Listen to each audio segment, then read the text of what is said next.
for almost 59 years. I began my life by going to school, in a primary school, secondary school, and a university. I have done so many professional qualifications. I've worked as a civil servant at local and international, and I've been a member of parliament for 25 years. On this note, I want to thank the people of Daddy West, Bugisu, for having given me an opportunity to be a member of parliament for 25 years and all the support in the region, which put me on the platform so that everybody can see me. On the international scene, I've worked for World Bank and IMF, and I still consult for them. This work, which I do, is in the area of economics and accounting. In Parliament, whom Nandala you see here, served as the chairman of the national economy, served as chairman Park twice. I was the leader of opposition, and all of you have seen the reforms I did during my tenure. I'm sure today you are seeing me in a different capacity as a presidential candidate. I'm currently the chairman of the Youth Cooperative Union, which union is the only surviving union in this country. And that's why I bring the knowledge of cooperatives in this election. For all of you who have seen me for this period, believe and accept I'm a worker. Since I'm a worker, I am a servant you can rely on. And that's the reason I'm in this election, to come and work for people of Uganda as your servant, to make sure you have better lives than you have now.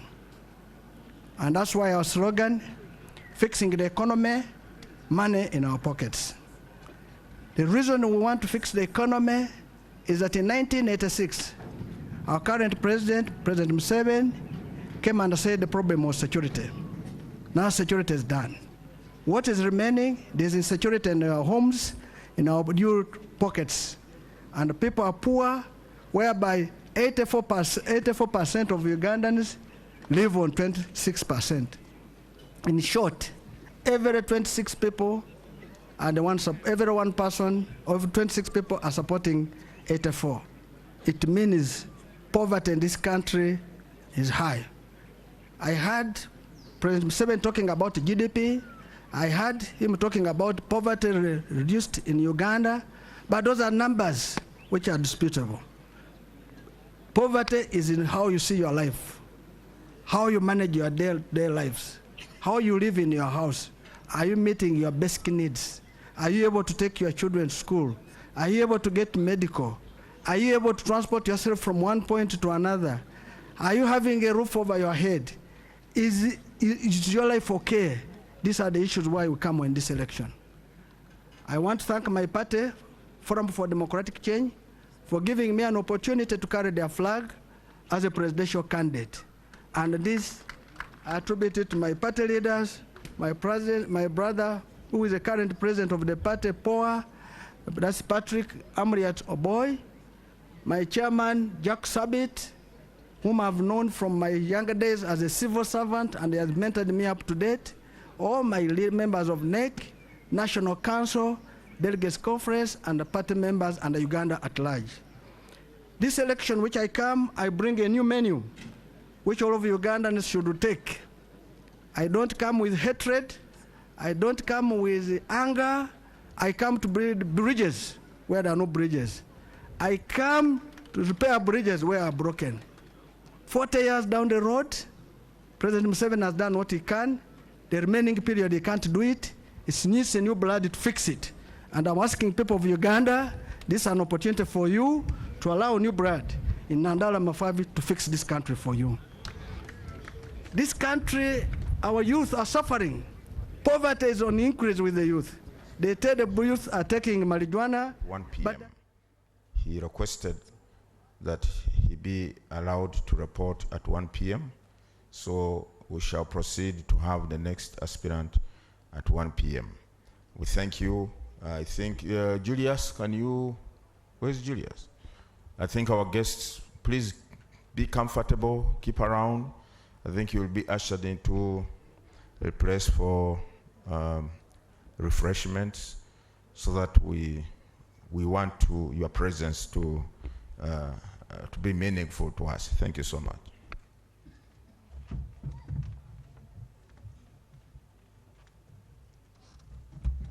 Are you staying up to one? Huh? Are you staying up to one? Staying here.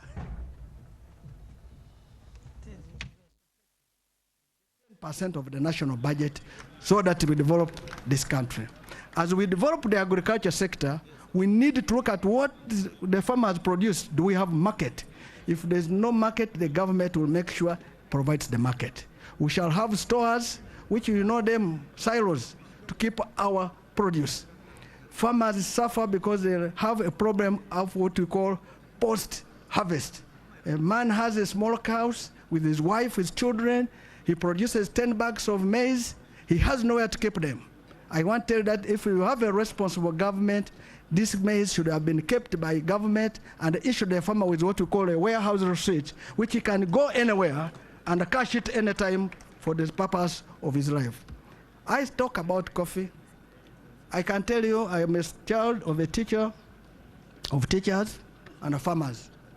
We know growing coffee. I want to state that Nairobi now, which is Kenya government and Rwanda government, they are on the New York Stock Exchange. They are taking their coffee at a premium, while ours we are just throwing away. You can imagine a Senate government to allow our Ugandan coffee to go at a cheaper rate instead of going at a premium. I want to implore all of you to take the New York board. You will discover that the Kenya coffee, which has poor quality, and Rwanda, is going at a higher price compared to ours. And that's why they come here to buy ours for purpose of going to blend theirs instead of us getting the highest premium. As a president of your country, if you give me the mandate, coffee, which is the leading foreign exchange earner, which was one of those which brought independence in Uganda, will get the best treatment, and you will get value for this country. We intended to revamp, and I don't know, of course, I can say revitalize cooperatives. I am a chairman of this cooperative union, the only surviving one.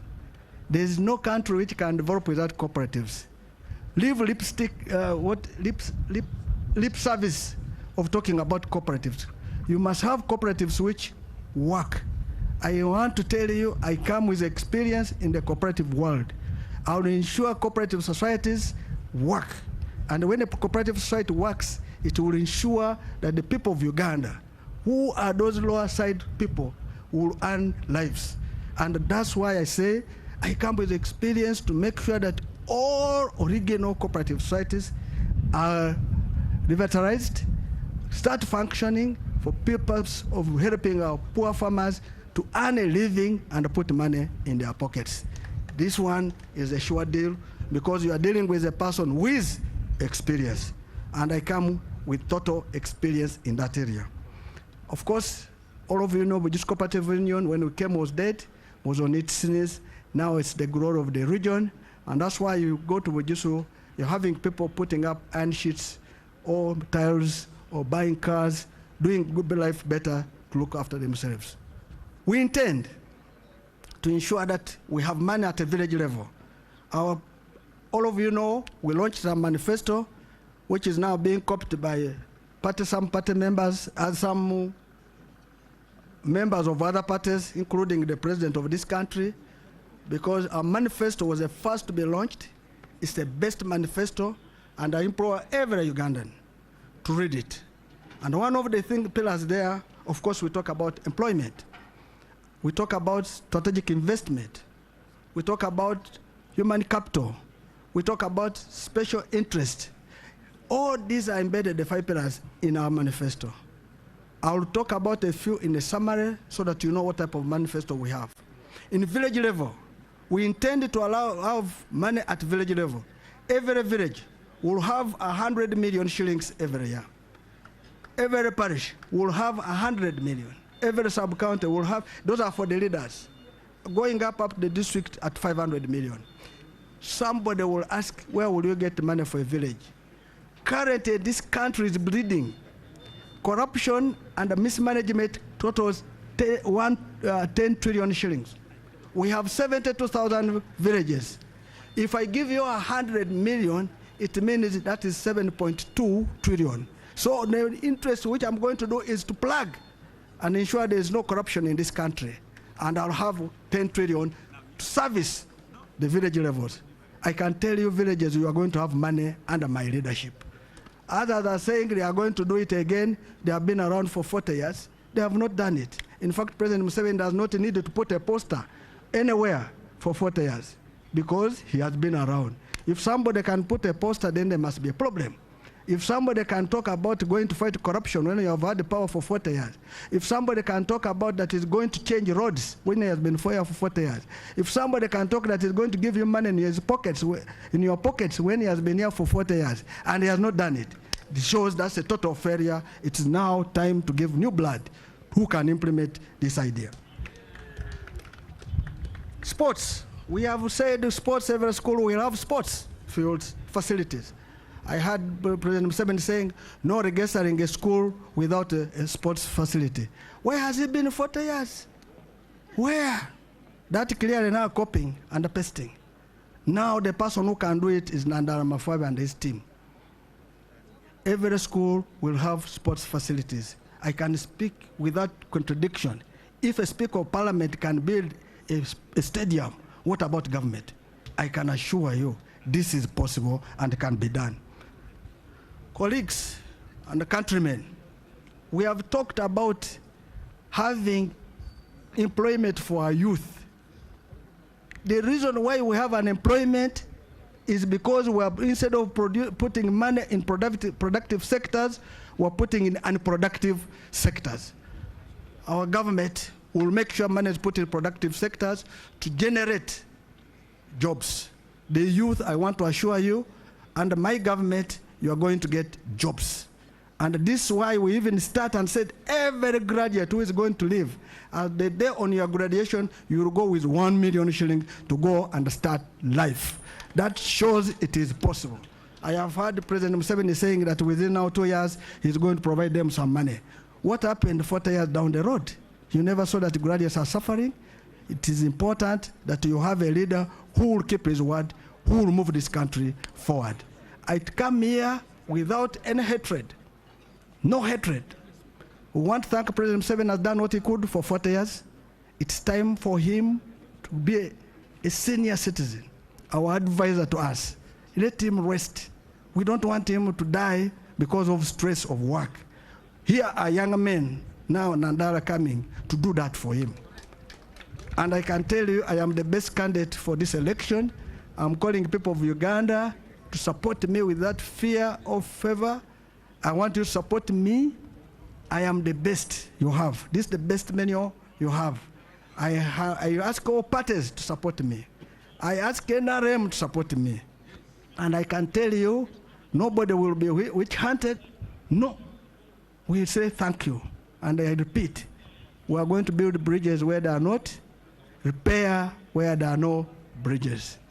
Finally, on this leg, we have decided to make our rally at a place called Kampala Road in Butabika. That place is in a slum area. We did it intentionally to tell the people of Uganda that we are aware of your problem. And we are coming there to show you that this problem where you are is what we are coming to solve.